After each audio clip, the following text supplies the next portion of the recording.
Before Luke Skywalker ever fired the shot that destroyed the Death Star, a different group of rebels had to do something impossible. They had to steal the plans, survive long enough to send them out, and fight a battle they knew they might never leave alive. Rogue One, a Star Wars story, is not about heroes chosen by prophecy or legend. It is about people who are bruised, hunted, angry, half-broken, willing to stand up when the galaxy is running out of time. It takes the rebellion at its most fragile and shows the terrible price paid to give hope a chance.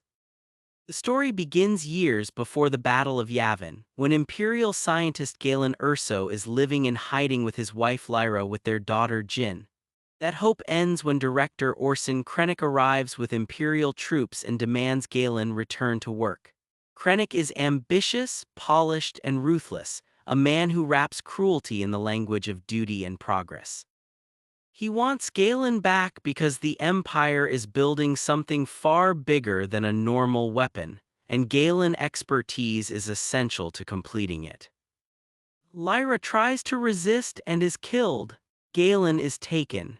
Jyn escapes and disappears into the wilderness where she is rescued by rebel extremist Saw Gerrera. That one violent day shapes the rest of her life. Years later, the Empire is nearing completion of its planet-killing superweapon, the Death Star. Galen has been forced to help build it, but he has not completely surrendered. Deep inside the station design, he hides a flaw, a weak point that could destroy the entire weapon if the right people ever learn where to strike. That chance appears through Imperial pilot Bodhi Rook. Bodhi has seen enough of the Empire to understand what he is serving, and he is brave enough to defect. Galen gives him a message for Saw Gerrera, hoping Saw can get the information to the broader rebellion. Bodhi flees with the message, but this is Rogue One, which means even the first hopeful move has to pass through chaos. Bodhi is captured by Saw people on the moon Jedha, a holy world deeply tied to the Force and now occupied by the Empire. The rebellion, meanwhile, has its own problems. It is scattered, suspicious, and made of people who do not always trust each other's methods. Jyn Erso has spent years surviving however she can and staying detached from larger causes. She is eventually arrested, then pulled out of prison by Alliance forces who want something from her. They know Saw once raised her, and they believe she can help them reach him and learn what message Bodhi is carrying from Galen. Rebel intelligence officer Cassian Andor joins the mission, along with the reprogrammed Imperial droid K2 Erso. Cassian is a strong contrast to the cleaner heroism seen in other Star Wars stories. He is committed to the rebellion, but that commitment has forced him to do hard things in the dark. He believes in the cause, but he knows causes can demand compromise, secrecy, and blood. K2, on the other hand, cuts through tension with blunt honesty. He is funny, efficient, and weirdly comforting because he says exactly what everyone else is trying not to say. Jyn is taken to Yavin and briefed on the mission, but she is not suddenly ready to become a rebel. She joins because her father's name is now at the center of everything, and because the chance to understand what really happened to him is stronger than her instinct to stay emotionally shut down. The group heads to Jedha, where the rebellion hopes to find Saw and get Bodhi's message. Jedha is one of the most atmospheric settings in the film. It feels ancient, wounded, and occupied all at once. Stormtroopers patrol sacred streets and the Empire is stripping the city of valuable kyber crystals, the same crystals tied to Jedi history and now being used to power the Death Star. The sense of violation is everywhere. Faith, history, and culture are all being crushed under military control. There, Jyn and Cassian cross paths with Chirrut Imwe and Baze Malbus, two of the film's best supporting characters.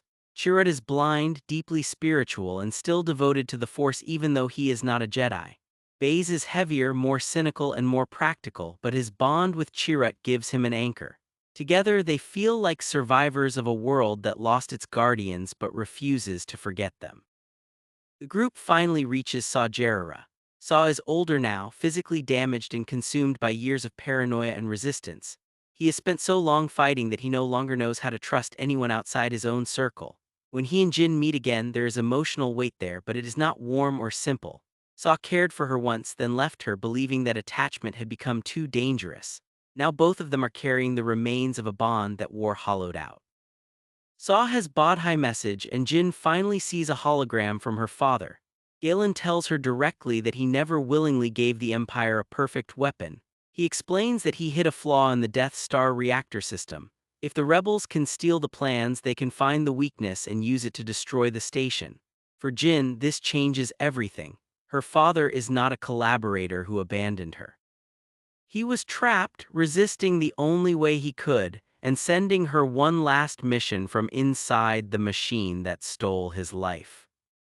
Then the Death Star fires on Jedha. It is not even a full power blast. It is a demonstration, a test run, a warning, and even at reduced strength it annihilates the city. The destruction is overwhelming and the heroes escape only by seconds. This moment is crucial because it turns the Death Star from rumor into undeniable horror. The Empire is no longer building a threat. It has already built it, and it is willing to use it casually. The surviving group escapes with Bodhi, Chirrut, and Baze now fully drawn into the mission. They travel to Edu, an Imperial research facility where Galen is working because Jyn wants to warn him and Cassian has secret orders to kill him. This is one of the film's best moral tensions. Cassian is loyal to the rebellion, and the rebellion believes eliminating Galen might slow the Death Star program. Jyn, now holding the truth about her father's sacrifice, sees him as the key to stopping the weapon entirely. On Edu, the mission becomes a blur of rain, cliffs, and impossible timing. Jyn reaches Galen at last, but only for moments. Rebel bombers attack the facility, Imperial forces close in, and there is no space for a proper reunion.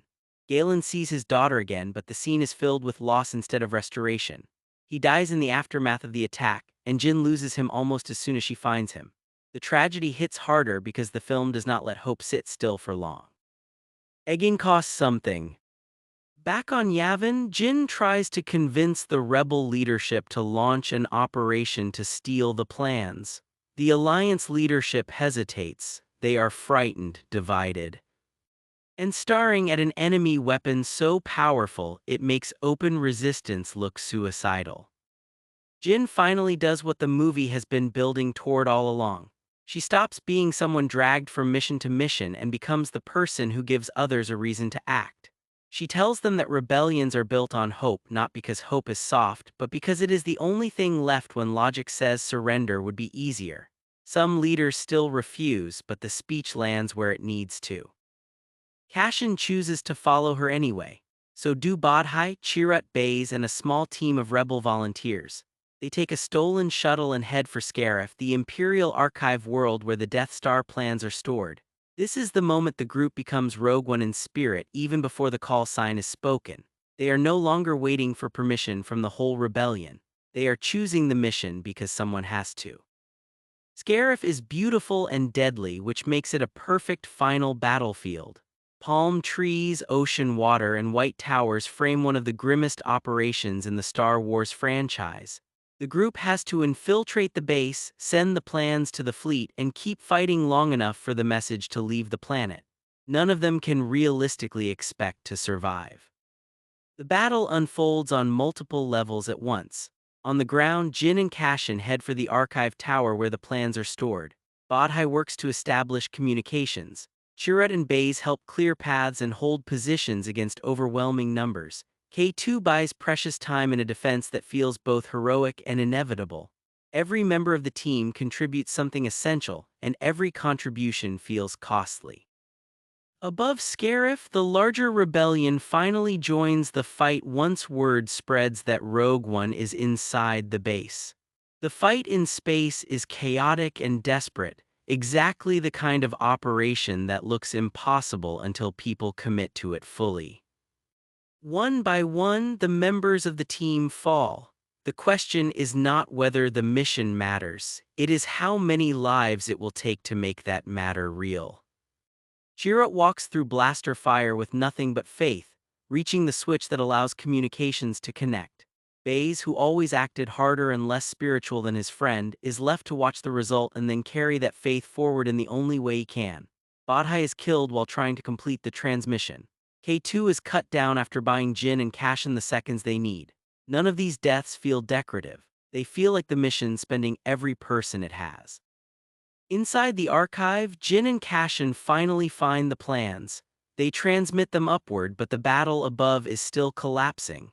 The fleet has to physically push a disabled Imperial gate open so the data can escape. On the ground, director Krennic corners Jyn and Cassian, but the real ending of his ambition comes from somewhere even crueler.